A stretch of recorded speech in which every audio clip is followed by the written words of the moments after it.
Oke, kita lanjut di Apa Kabar Indonesia Pagi. Saya sebelum ke Pak Wahyu dan juga Bang Nasrullah, ingin menyapa rekan saya ada Eka Nugraha yang saat ini berada di lokasi tempat akan berlangsungnya rekonstruksi ya pagi hari ini. Eka, apa yang bisa Anda sampaikan pagi hari ini? Ya Bayu, rencana terkait dengan rekonstruksi dari kasus pembunuhan Brigadir Nofriansah Yosua Huta Barat memang akan digelar pagi hari ini Selasa 30 Agustus 2022 dan rencananya sekitar pukul 10 waktu Indonesia Barat rekonstruksi akan dimulai dan tadi sekitar pukul 7 pihak dari Polri sudah datang ke TKP untuk mempersiapkan segala macam kebutuhan untuk rekonstruksi nanti di pukul 10. Seperti yang Anda lihat tempat kejadian perkara ini masih dikelilingi dengan garis polisi dan ini belum ada tim khusus dari Polri yang masuk ke dalam karena memang nanti dimulai sekitar pukul 10. Dan rencana dari rekonstruksi hari ini memang akan menghadirkan 5 tersangka yaitu Irjen Verdi Sambo, kemudian Barada Richard Eliezer, kemudian Bribka Riki Rizal, kemudian Kuat Ma'ruf dan juga Putri Chandrawati. Dan yang paling menarik adalah dalam rekonstruksi ini kita menanti apakah rekonstruksi ini akan membuka fakta baru karena sebelumnya kelima tersangka memang sudah memberikan pernyataan atau jawabannya terkait kejadian melalui berita acara pemeriksaan. Namun nanti akan dikonfrontasi dalam rekonstruksi ini di mana ini kali pertama 5 tersangka bertemu untuk dikonfrontasi akan jawaban dari masing-masing dan nanti akan terbukti mana yang melakukan tindakan 340 atau 338 nanti semuanya akan terbuka dalam rekonstruksi hari ini. Sementara yang dapat kami laporkan dari TKP, Bayu kembali ke Anda di studio. Baik, Eka Nugraha mengabarkan langsung dari lokasi rekonstruksi yang akan berlangsung pagi hari ini. Saya langsung lanjut lagi ke Bang Nasrullah. Bang, kita sudah mendengarkan tadi keterangan dari LPSK ya, ternyata seorang justice collaborator itu punya hak untuk tidak bertemu dengan pelaku utama atau pelaku lainnya di sini. Nah, kalau misalnya hak itu digunakan, apa yang akan terjadi, Bang? Dalam konstruksi hukum kita, bagaimana itu penjelasannya, Bang? Karena kan gini, apa yang disampaikan oleh rekan dari LPSK tadi ini kan dalam konteks perlindungan terhadap saksi, ya. Saya bisa pahami bahwa saksi itu harus dijaga dari pernyataan-pernyataan dan pertemuan-pertemuan dengan orang sedemikian rupa karena penjagaan itu bukan hanya penjagaan fisik, juga penjagaan dari jiwanya dia. Nah, kemudian tadi juga ada kemungkinan saksi tidak berubah-berubah keterangannya. Saya justru berpikir sebalik, seandainya saksi ingin berubah dalam konteks ke arah kebenaran, tentu itu harus dibuka peluangnya. Jangan sampai saksi dikunci tidak boleh berubah-berubah keterangannya.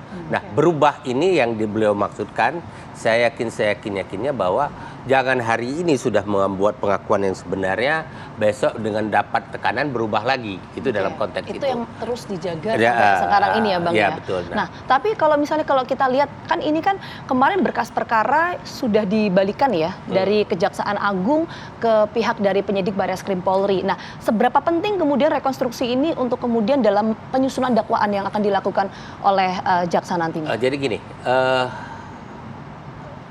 rekonstruksi ini tidak terjadi dalam semua perkara pidana.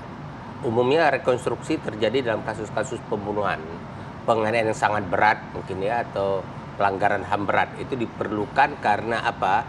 Dengan rekonstruksi itu diharapkan akan terpetakan bagaimana kejadian sebenarnya. Begini, jaksa penuntut umum dalam menyusun surat dakwaan, dia harus menyusun secara jelas, lengkap, dan tepat, ya, cermat terkait apa? Terkait bagaimana terjadinya tindak pidana itu. Dan uraian dilengkapi bagaimana terjadinya tindak pidana itu, salah satu bahan yang digunakan adalah hasil rekonstruksi. Termasuk peran-peran dari 5 tersangka ini. Peran dari masing-masing. Kemudian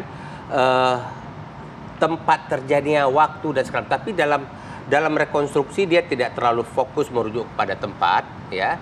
Tempat itu bisa saja tempat TKP yang asli. Tapi kalau keadaan tertentu TKP tidak memungkinkan, di tempat lain juga bisa dilakukan rekonstruksi. Tapi tanpa rekonstruksi akan sulit bagi jaksa menguraikan bagaimana terjadinya tindak pidana. Nah, sebenarnya bahan utama yang digunakan oleh jaksa dalam membuat surat dakwaan itu adalah BAP. BAP itu dipelajari, kemudian ada resume penyidikan.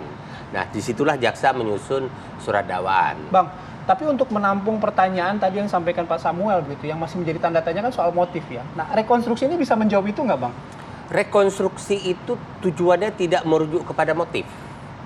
Rekonstruksi itu tujuannya memetakan bagaimana terjadi peristiwa itu. Nah, motif itu lebih banyak digali di dalam pertanyaan-pertanyaan BAP. Nah, jadi saya ingin selalu mengatakan bahwa penggalian motif itu penting, tapi tidak menyebabkan tanpa tergali motif perkara itu tidak bisa dibawa ke pengadilan. Maaf, contoh saya berikan. Kita lagi duduk begini, tiba-tiba saya ambil pisau, saya tikam Bayu. Terbukti nggak saya melakukan? Saya yang tahu motif itu saya.